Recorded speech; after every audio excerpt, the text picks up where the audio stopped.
This is Gemara and Chagigah Daf Chof Aleph, and we pick it up from the top of Chof Aleph Amid Aleph from the Gemara. But first, let's recognize that the learning should be a schoshin of the the verse. Remember, it's a good chance of Shamakal and Merchab is of Jin. That's good. But Shem Shem and Chayna of Vitali Shloimeh Bel Navi Zahav as well as learning should be a schoshin for Shleimash. When you spend your faith in men of Chaim, is Shabbos and raise the Sarbas can handle the Basim Slaves yourself in Windel. Heli has their parents and Nishalei Shabbos Nami which I think should Chana Shmov Tilden and Raisem Chayv Asmina Dinin and Shemida to the Gemara. Rivka was the Shem Dozim Chles Avram Yakosh Sarbas Killer Shem Sechman as Yehudis for Labram Nachladej from Chana Gal Parabas Esther Yal Yehudis Baslei Shalom Zimir Gabriel Bas Blumi Yisrael Yisrael Mendina Vesai Sha'ar Chali Yisrael. And actually today's year is dedicated as a special schos for Shleimer for Simcha Yitzchak ben Mirlia L'arnaka and Mirz Hashem. The surgery should have gone already. Hopefully, by the time this year is posted successfully, and his road to recovery should be an easy and smooth one. The schos of the Torah of the learning Baravim should bring an incredible schos in Yeshua to Simcha Yitzchak ben Mirlia L'arnaka. And we pick it up in the top of Chav Aleph Amid Aleph. And yesterday we learned the Mishnah detailing all the different chumras, all the different stringencies of kachim over truma, with the first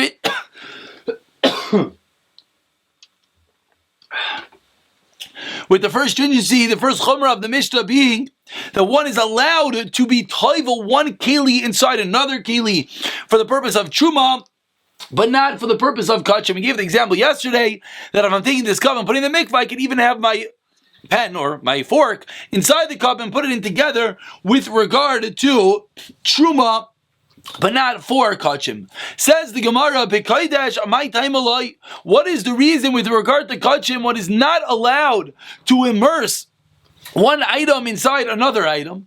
Amar Rav Illa, answer number one, says Rav Illa, because the heaviness of the inside kli will create a chatzitza. That if, again, let's say use this example, if this item is going to my cup and it's heavy, it's going to sit on the wall of the kli. If it sits on the wall of the kli, what's going to happen? Water is not going to be able to go in between, and now we have a chatzitza between the kli and the outer kli. Therefore, says the Gemara, that is the reason, says Rav Illa, that the Mishnah says you cannot be toivel one kli inside another kli with regard to kachim. Now, everyone's wondering, so why with regard to truma could you? Yes, the Gemara will get there in a moment. But I asked the Gemara more textually, we'll call it. From the end of the Mishnah, the end of the Mishnah said a case specifically that there's a chumrah of kaidesh with regard to kachim, with regard to chatzitza, reisha misham chatzitza, that would seem to indicate that the issue in the reisha, that in case number one of the Mishnah, when I'm toiveling one kli inside the next, it's not a chatzitza issue, because if they both were chatzitza issues, why did it list it two different times? The Katani Seifa, as the end of the Mishnah said, that kachim is not like truma. That by kachim you untie the knots, you dry off the item, then you put it into the mik, and then you retie it. But truma kosher, you let it leave it tied up, and it. So what do we see? We already see that by kachim we're being machmer for chatzitza, that if there's a knot, we're being machmer that it might be a chatzitza. So that seemingly indicates that case number one in the Mishnah with kli inside kli is not a chatzitza issue. Says the Gemara, no. Reisha v'seifim misham chatzitza. Both cases in the Mishnah are issues of chatzitza, two different issues of chatzitza that lead to two different chumras of kachim over truma. As the Gemara now explains, in Sricha, we needed to teach both cases. The Ashminan Reisha v'amina taima till kaidesh loy. If it only said the first case in the Mishnah, I would have thought, what's the reason that by kachim you cannot toivel one kli inside the next with regard to chatzitza mishum kavei shel kli because it's heavy dika avol seifa? But in the latter case, when we're discussing a knot, the like a kavei shel kli ema like kavei nami loy. There's nothing to do with the heaviness of a kli. It's a knot. So I wouldn't have thought maybe for kachim it's okay as well. Meaning maybe the whole issue of chatzitza is only that when a kli is heavy, it can sit on the wall. But maybe when it comes to a knot, we're not concerned. That's why we had to write case number two. We only said case number two. Why by a knot are we nervous that we can't leave the item, the garment, knotted and toivel it? Is misham as we turn over. Two. Chav Aleph Amabeis, you know what the reason is? The kitra b'mayo ahaduke mehadik, a knot tightens in water, and therefore the issue is when I take a knot and I put it in water, what happens? The water goes into the knot and it causes. Let's just get the science right. It causes the material. It causes the material to swell, which thereby makes the knot tighter. Again, when something is wet, it's more taut. So if I put the whole knot inside water, what's going to happen is it's going to absorb water. So as the knot absorbs water, it swells within each other, and that's why it's going to be a chatzitza. Avol reisha. But in the first case of the Mishnah, the maya akfuei makfilei. But in the first case, when I'm toveling one kli inside another kli, one would have thought there's always some water between the two. That even if this kli is up against the wall of my kli, there's water that's going to slide between the two items. So therefore, I would think it's lamana to the kli, lo yavi chatzitza, I think it's not a chatzitza. Sricha, that's why we needed two cases of the Mishnah. So the reason we needed to listen to the Mishnah, the chomer of kachim over shuma, number one, a kli inside a kli. Number two, you can't have a knot in the kachim, is because there are two different dinim within chatzitza. One is that we would have only thought it's the heaviness of the kli, but not a knot. Two is I would have thought only a knot and not a specific scientific problem that causes a chatzitza. But maybe heaviness of a kli, the water can get in. Therefore, we needed to list both cases. Before we continue, just to point out a fabulous practical eitzah that mamish comes off the top line of the Gemara, the Kitra b'maya aduke mahadik. People often are looking for ways to get their tzitzis tight. As often the knots. We'll try to get a visual over here. The knots become undone. So you want to really tighten them. Problem is you tighten it, undoes, you tighten it, undoes. So the eitzah is to put the knot in water. Because we just said when the knot is in water, it swells. They say the best way to do it is if you put the knot in hot water, then you pull it tight, then as it dries, what's going to happen is as it dries and it's going to be much tighter. The knot will be within each other. Smamish is Gemara, that when you take the kitchen of Maya Adui Mahadik, that when water goes into the knot, it swells it, it's going to make the knot tighter within each other. A little bit interesting from Chagigah Chav Aleph Amid Beis. And now we continue in the Gemara with Rav Illa. This Rav Illa explaining the Mishnah. Rav Illa Taimei says the Gemara Chav Aleph Amid Beis 3 lines down. Rav Illa goes according to his reasoning. Rav Illa that's explaining that the two issues in the Mishnah, the issue of Kli b'Sov Kli, and as well the issue of the knot inside the garment are both issues of Chatzitza. It's going according to his own reasoning. Damar Rav Hilla, Amar Rav Chanina bar Papa, Eser Mailois Shanu Kan. There were 10 Mailois, 10 levels, 10 stringencies, we could call them, that were over Kachim, over Truma listed in the Mishnah. Chamish Rishonos, the first 5 in the Mishnah, Bein Kodesh, Bein Chulin, Shenasu Atayers Kodesh. The first 5 apply to both Kachim and, this harkens us back a day or two, to Chulin that's utilized on the level of Kachim. Remember, we spoke about Rav Yechon Megudgeda, that he's extremely stringent, that even the Chulin he would use on a heightened level of Kachim. So it says Rav Chanina bar Baba, Rav Illa says the name Rav Chanina bar Baba, that the first 5 milas in the Mishnah are not only Kachim, but also Chulin that are utilized on the level of Kachim. Achraynos, the last 5 in the Mishnah, lekodesh, are only miles of kachim. Avolei lechulin shenas al tayir is kodesh. Says the Gemara, my taima. Where did this come from? That the first 5 apply not only to chulin, but not only to kachim, but also to chulin that are utilized on the level of kachim. My taima, asked the Gemara. Explains the Gemara, chamish kamaisa. The first 5 in the Mishnah, dislu drara ditoma midaraisa. The first 5 cases, and in a moment we're going to see Rashi, the first 5 cases that have an element of Toma De'araisa, therefore, Kazerbu Rabbanan, the Rabbanan made a decree making them Tameh, Bein Kodesh for Kachim, and Bein L'chulin Shenasu Atayr Zay Kodesh. And even for a Chulin that's in like Kachim, because it's a level of a De'araisa, as we'll see, it might not be a real De'araisa, but it's a Drara De'araisa, it's a concern of a De'araisa, so the Rabbanan made a decree not only on Kachim, but even on Chulin Shenasu Atayr Zay Kodesh. Basraisa, the last 5 cases in the Mishnah, the last 2 jar the Midaraisa. There's no element of Midaraisa then Gazu Rabbanan Kodesh. But that is the teretz of Rav Illa. So now let's see the Mishnah. Excuse me, incorrect. Let's see Rashi. Rashi drara the tuma de araisa.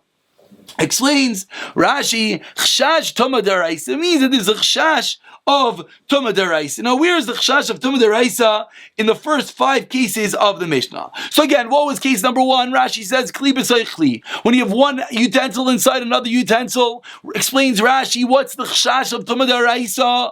Ika chatzitza. If there's a chatzitza, tuma deraisa is a tuma deraisa. What's case number 2 in the Mishnah? Case number 2 in the Mishnah was achay rayim. That when we have parts of a keli that are made of different components, if there's a part that has a back of it that could hold some liquid, like we said, the stem of the goblet, that the bottom part, you can flip it over and put some liquid inside.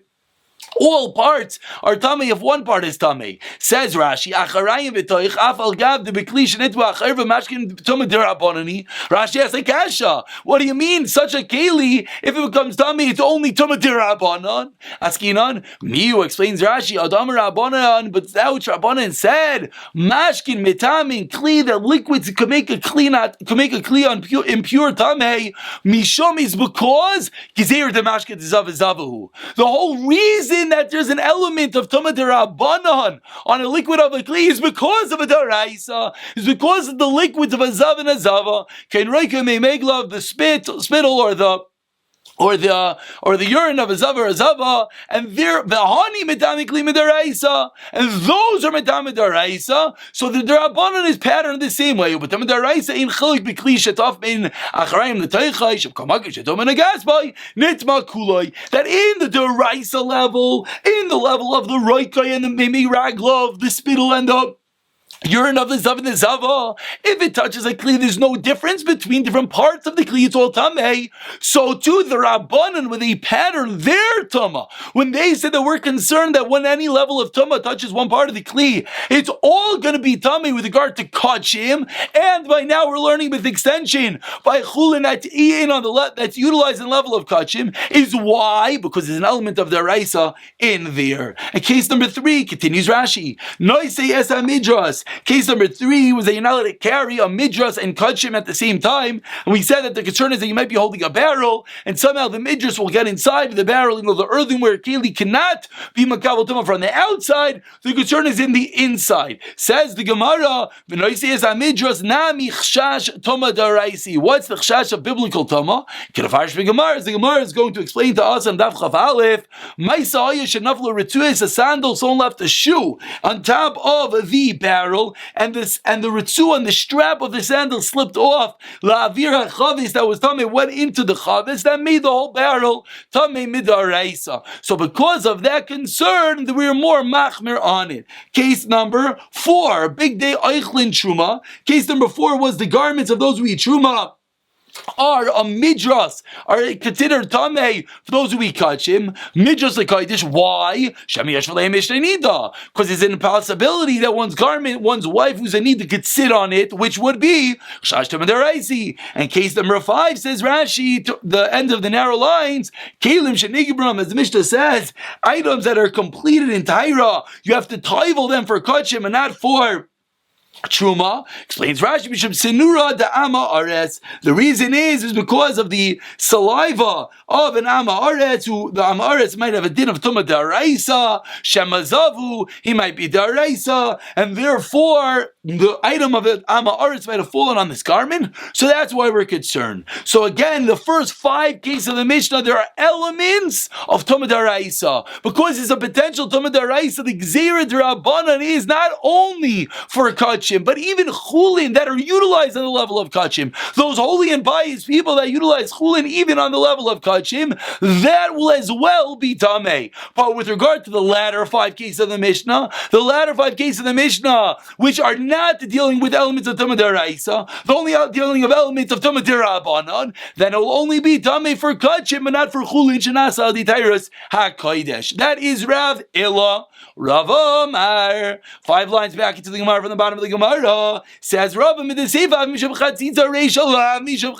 says, go back. We started off today and we wanted to know when one kli is inside another kli, what is the reason that we're machmir for that for kachim and truma? And Rav Illa said it's a chatzitza issue, and therefore we got involved. The chatzitza issue, but the second part of the Mishnah had chatzitza issue. Why would it be both? And we explained 2 different chatzitza issues. One is the heaviness of the item. One is that is it din in the knot. Says Rav, no, the seif was out chatzitza, the ratio, the first part of the Mishnah has nothing nothing to do with the chatzitza. So why in the ratio, when you have one entity, one keli in the next, is there a concern? In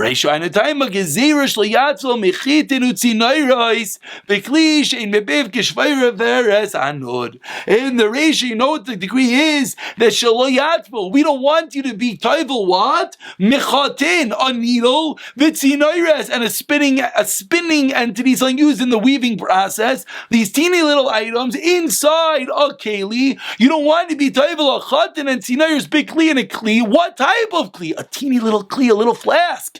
Shein bebiv, that at the opening of the flask it does not have kishvayferes hanoid, the size of a bottle opening, a 2-finger opening at the top. And because of that concern, we said that you never could toivel one kli inside the next. We don't let me put my fork, my knife inside my cup and toivel it. Why? Because we're nervous that you might end up taking this fork and find a teeny little skinny little flask and stick it in, and then this is for sure not a good tefillah. Why is this not a good tefillah? What's the problem? Even if you have a little test tube flask with a teeny little opening, what's the issue? Went into the mik. Explains the Gemara, as we learned in the Mishnah,